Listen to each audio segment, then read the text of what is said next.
Bonjour tout le monde. Alors, aujourd'hui, je vais vous parler de la technique Helix pour faire des chaussettes rayées. Il y en a parmi vous qui ont déjà acheté notre patron de la chaussette duo où on vous montrait comment faire des chaussettes rayées avec des aiguilles double point. Je ne vous cacherai pas qu'à ce moment-là, moi, je l'avais jamais essayé. Je savais que ça existait, la méthode Helix, mais je ne l'avais jamais essayé. Et quand j'y réfléchissais, je me disais, ah, je ne suis pas certaine que ça va fonctionner sur une aiguille circulaire. En tout cas, bref. Finalement, j'ai essayé la méthode pour tricoter un chandail avec une laine teinte à la main où j'ai alterné les échevaux. Et là, j'ai un peu mieux compris comment ça fonctionnait. Et là, je me suis lancée avec ma première chaussette. Mais je ne vous cacherai pas que je n'avais pas réfléchi vraiment de façon très approfondie à comment ça fonctionnait. Et quand je suis arrivée à faire mes augmentations, je me suis mis en double pointe parce que, hein, vous savez que je tricote toujours en partant par le bout du pied. Je me suis mis en double pointe et j'ai fait, quand je suis arrivée à mon talonnet, là, je me suis remis sur mon aiguille circulaire et je suis revenue, j'ai continué et terminé avec mon aiguille circulaire. Bon, quand j'ai fait mes chaussettes, celles que je vous ai montrées la semaine passée, le rabat de maille, là, je sais pas, j'étais comme un petit peu plus allumée cette journée-là. Là, j'ai compris que finalement, les trois mailles qu'on glisse, on les retricote le rang d'après. Donc, quand on arrive dessus, ils sont pas vraiment glissés. Le tricot de ces trois mailles-là est simplement retardé. Alors là, je me suis rendu compte qu'on pouvait faire très bien des augmentations aussi. Et on peut tout faire notre tricot sur notre aiguille circulaire. Alors là, je vais vous montrer. J'ai déjà tricoté, j'ai fait mon bout de pied en uni. Et j'ai déjà tricoté mon aiguille 1 avec ma deuxième laine.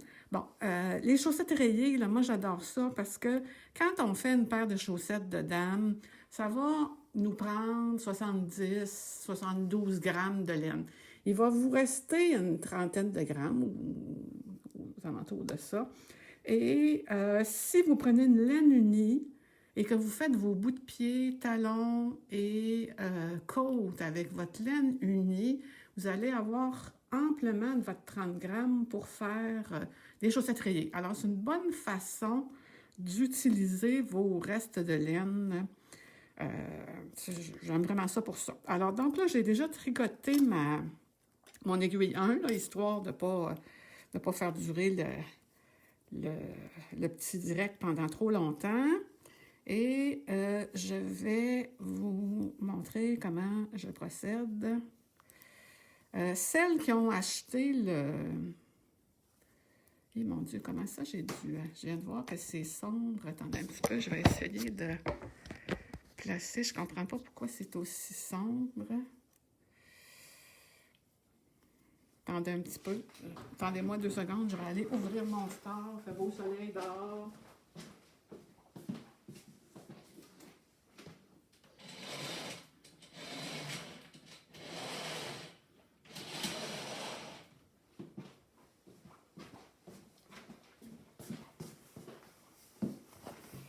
Donc, ça a l'air un peu moins sombre, même si ça l'est encore un peu. Je ne sais pas qu'est-ce qui se passe. Là, ça ne faisait pas ça la dernière fois. Bref, les mystères de l'informatique. Donc, je vais tricoter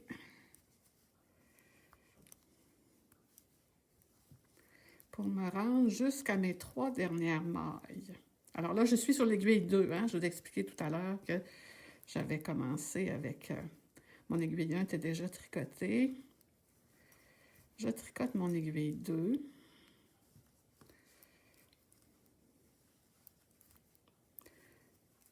Ça s'en vient.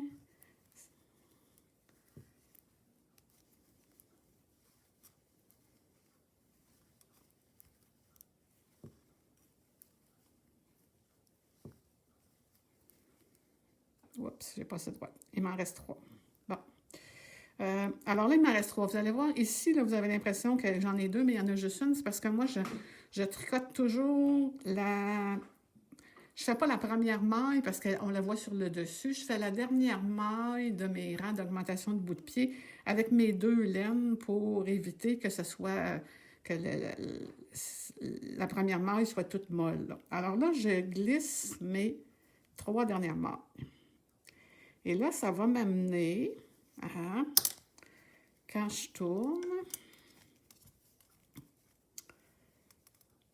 à mon autre laine. Vous voyez, mon autre laine, elle est ici, donc elle est prête à partir pour... C'était ma laine de bout de pied. Alors là, j'y vais et je vais tricoter. Bon. Si vous achetez le patron des chaussettes duo, qui est à petit prix, là, il est à 4 $, vous allez avoir un beau tableau avec toutes les quantités de laine en grammes que vous allez avoir besoin pour tricoter les différentes grandeurs d'enfants à adultes. Alors, en pesant votre reste de laine, vous allez pouvoir savoir si vous avez suffisamment de laine pour faire la grandeur que vous voulez. Ça vaut vraiment la peine. Pour celles qui ont déjà acheté le patron, dans les prochains jours, je vais vous ajouter les explications écrites pour la méthode Helix et vous allez recevoir là, une mise à jour là, via Revelry pour aller télécharger la nouvelle version du patron là, avec cette façon-là de faire.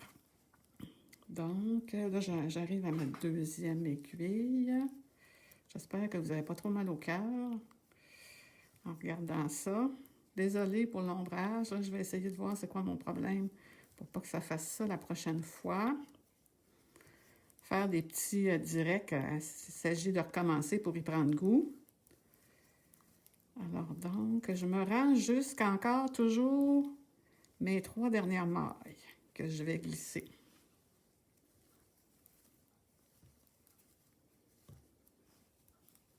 Bon, la laine qui ne veut pas sortir de ma balle.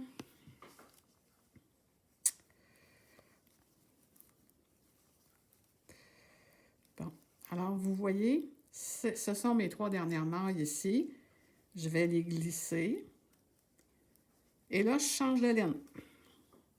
Je laisse en attente la laine que j'étais en train de tricoter et je vais continuer avec la...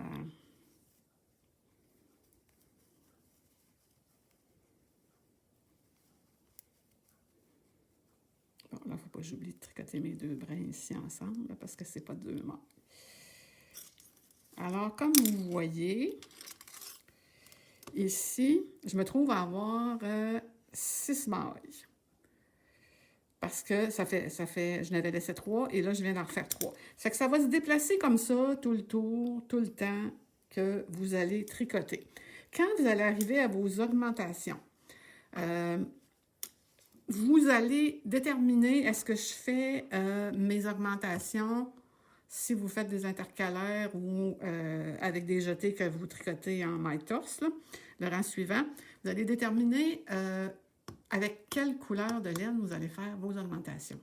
Fait que ça va être facile de suivre parce que quand vous allez arriver en début et en fin de rang avec la laine que vous avez déterminée qui est votre laine pour faire vos augmentations, ça va vous faire allumer. Oh, c'est vrai, il faut que je fasse mon augmentation. Là, le seul petit problème que vous risquez d'avoir, c'est quand vous allez arriver à votre talonnet, parce que là, vous allez... là, moi, dans mon cas, mon talonnet et mon talon, je fais toujours talonnet et talon double. Je vais les faire avec mon bleu uni. Bon, là, je vais devoir avoir ma laine secondaire. Il ne faudra pas qu'elle soit sur mon aiguille 2 parce que c'est là que je fais mon talon.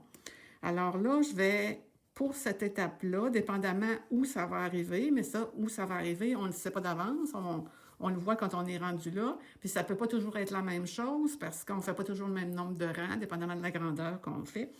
Là, je vais me mettre sur double pointe pour placer ma laine qu'elle soit sur mon aiguille. Hein? Mais là, ce que je vais faire, c'est que quand je vais être rendue à cette étape-là, avec ma chaussette, je vais vous refaire un petit direct pour vous expliquer comment je gère mon début de talonnet pour être certaine que ma deuxième laine ne soit pas problématique.